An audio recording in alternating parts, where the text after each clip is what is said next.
তবে যেহেতু আমার মাদ্রাসার ছাত্র, এই আন্দোলনের সাথে যুক্ত ছিলাম। আমি প্রথম 4 পৃষ্ঠার একটা লিফলেট বের করেছিলাম, দাওরা হাদিসকে এদের সম্মান দেওয়া হোক। এই কাগজ এখনো আছে আমার। তখন ঢাকায় যখন এগুলো বিক্রি করছি, আমি তখন ইসলামী ছাত্র সমাজের কেন্দ্রীয় সভাপতি। মুফতি সচিব সাহেব মৌলানা মাহমুদুল হাসান সাহেব আমার কর্মী। আপনি তো চট্টগ্রাম বিশ্ববিদ্যালয়ে পড়ি, ওনারা দৌড়া করে আর নিচে কোথাও বা এই তখন বের করেছিলাম। অতএব কওমি মাদ্রাসার সাথে তা হৃদয়ের সম্পর্ক। আমি ডিউ লেখা দিয়েছি, অর্ধ সরকারি পত্রিকার নাম ডিউ লেখা, এটা আলাদা কেটে করে হলুদ কাগজের উপর লিখে এক মন্ত্রী আরেক মন্ত্রীকে দেয়, অথবা এক দপ্তর থেকে আরেক দপ্তর যায়।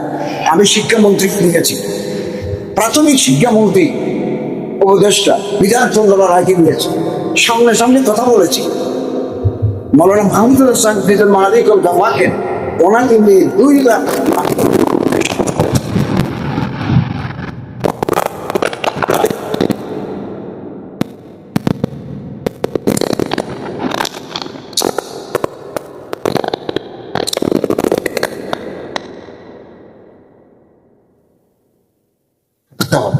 এই দিনটা আবার ফাঁক লিখে না আসে।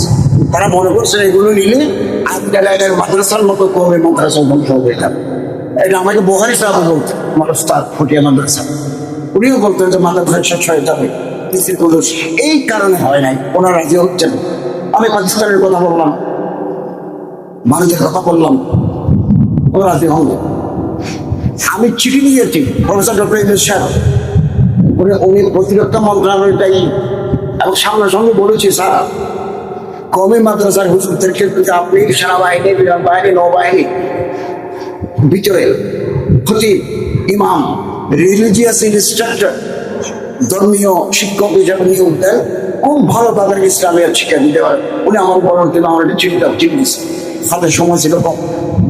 আমার সচিব এবং প্রতিরক্ষা মন্ত্রণালয়ের সচিব এখন বসেছিলেন, এক বৈঠকটা হয় না, কিছু টাকা বলতে হয়ে দেখি, এরপরে তো আমরা আমাদের সমাজ আমরা পিছিয়ে গিয়েছি।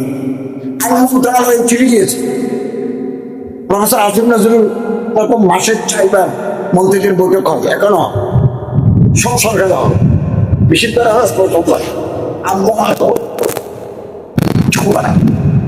বৃহস্পতিবার মন্ত্রীরা বলছে মোজাকারা আমাদের একটি আলাদা রাষ্ট্রীয় এগুলো আলোচনা হয়, এত ভালো মোবাইল বাইরে রেখে আসতে হয়। তো প্রফেসর আসিফ নজরুল আমার বললেন তো আপনার কি